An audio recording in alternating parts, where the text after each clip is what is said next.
Après l'euphorie du mois de janvier, parce que c'est ce qu'on a vécu en ce début d'année, succède le doute, la défiance, la panique hier sur les marchés américains. Alors, est-ce qu'on assiste à une simple prise de bénéfices, un peu violente quand même, une saine correction qu'on attend tous depuis l'arrivée notamment au pouvoir de Donald Trump, avec un marché qui en one way est monté, ou est-ce qu'il y a quelque chose de plus profond dans cette correction, avec un vrai retournement de tendance? On voit ça, c'est pas facile de répondre à ça, Eric Lewin. Hein, je vois un peu le truc quand même. Hein. Ouais. Eric Lewin, rédacteur en chef des publications Agora. Il y a ce lundi noir, évidemment, c'était hier soir.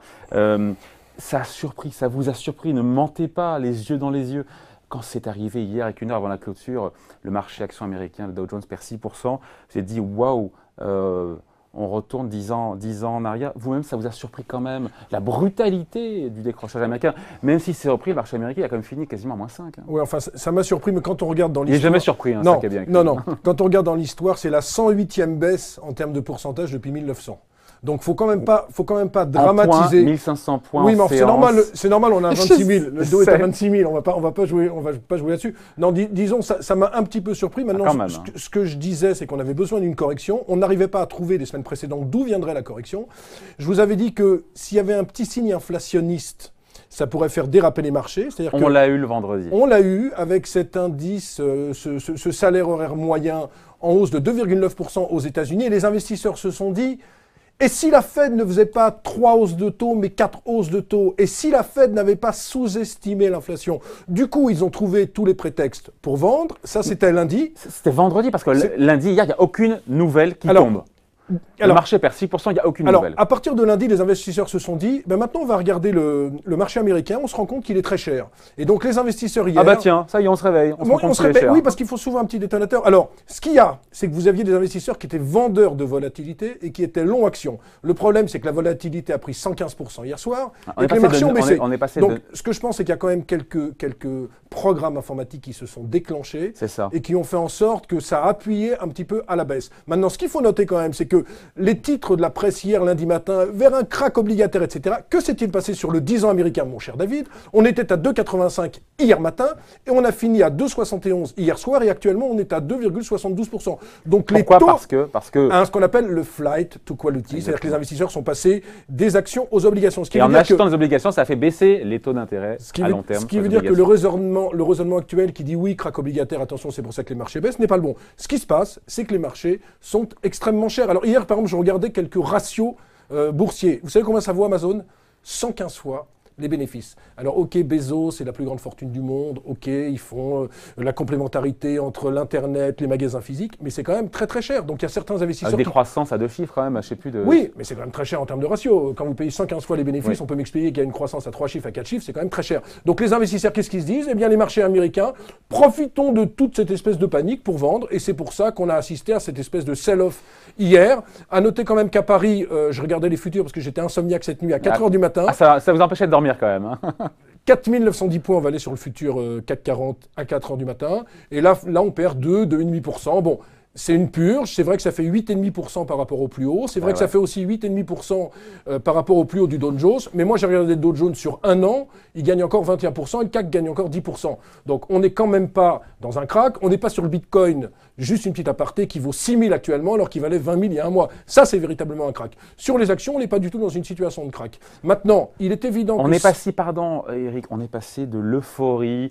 On nous disait, voilà, les fondamentaux sont bons, les résultats sont bons. On est passé de l'euphorie sur le marché action à la défiance hier. Quand même, attendez, quand on était quand même au plus haut, beaucoup de gens disaient on ne comprend pas que ça continue à monter. C'était pas une euphorie, c'est que les gens, comme il n'y avait pas de volatilité, avaient du mal à vendre parce qu'il n'y a eu aucune volatilité. C'était pas une euphorie parce que vous vous rappeliez que tout le monde se disait les marchés américains sont chers. Alors c'est vrai qu'il y avait à côté le raisonnement qui consistait à dire la reprise économique est là en zone euro, mais on sentait quand même les marchés sont chers. On avait un prétexte et après tout c'est franchement, alors je vais dire ça, je vais me faire tuer en sortant, mais c'est plutôt une bonne nouvelle que les marchés décrochent parce que ça donnera... Ils ont redécouvert le risque au plus. Parce que c'est vrai qu'on avait l'habitude d'avoir un mouvement one-way, à sens unique, sans retour, vraiment sans correction. C'est la première vraie respiration, enfin correction qu'on a. Et puis je rappelle, mais tout le monde a annoncé ce chiffre, c'est quand notre ami, ou votre ami plutôt, Donald Trump a été élu, on valait 18 000 sur le dos.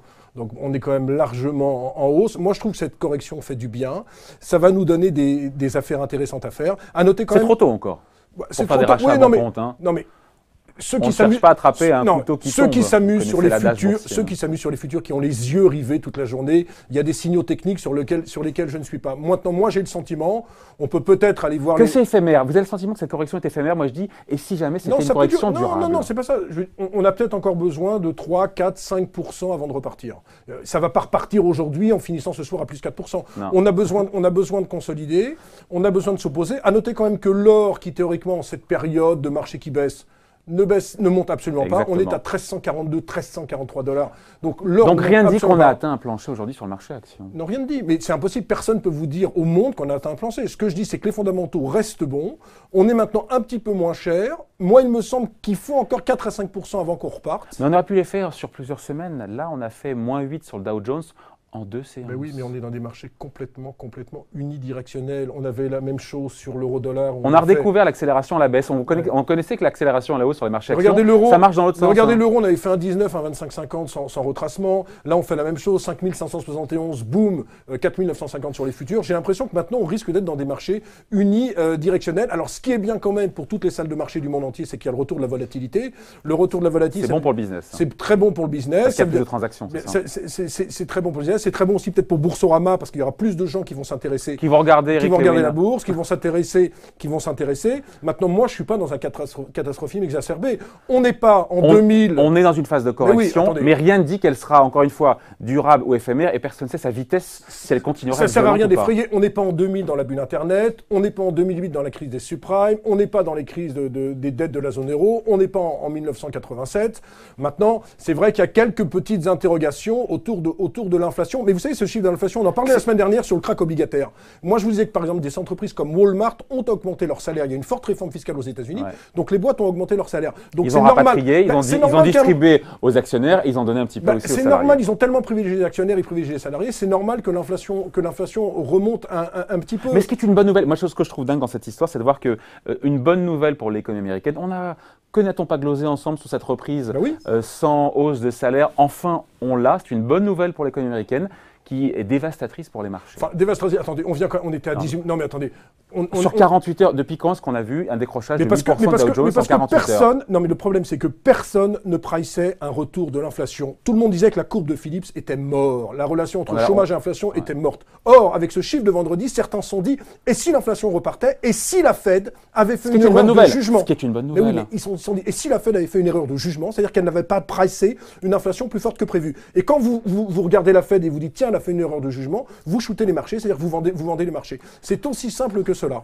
Bon, on a dit pas mal de choses quand même déjà là, non? Oui. La phase de correction, on est dedans. Maintenant, pour vous, elle ne sera pas durable. Non, mais elle peut durer. Moi, si vous voulez, et on finit là-dessus. J'aime pas les pronostics. Le type qui vous dit vendredi à 8h, on vaudra 4867,32. Moi, j'ai le sentiment qu'il y a un changement dans l'humeur. Il y a peut-être un changement de paradigme. Mais oui. Je ne pense pas qu'on puisse remonter en ligne droite. Ce que je dis, c'est qu'on risque d'avoir des marchés heurtés, chahutés, avec un retour de la volatilité. On verra si on continue à se focaliser sur les taux d'intérêt. Je ne suis pas sûr. Je ne suis pas sûr que les taux remontent très fortement, à moins que les indicateurs soient très bons.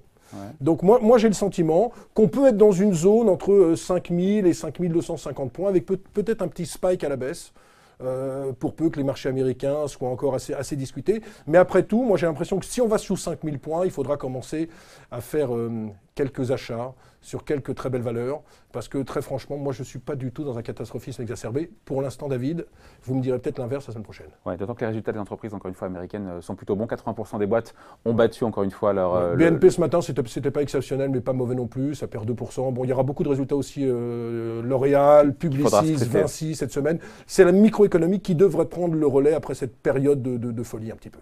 Allez, merci Eric. Eric Lewin, rédacteur en chef donc de la publication des publications Agora. Merci pour ces explications.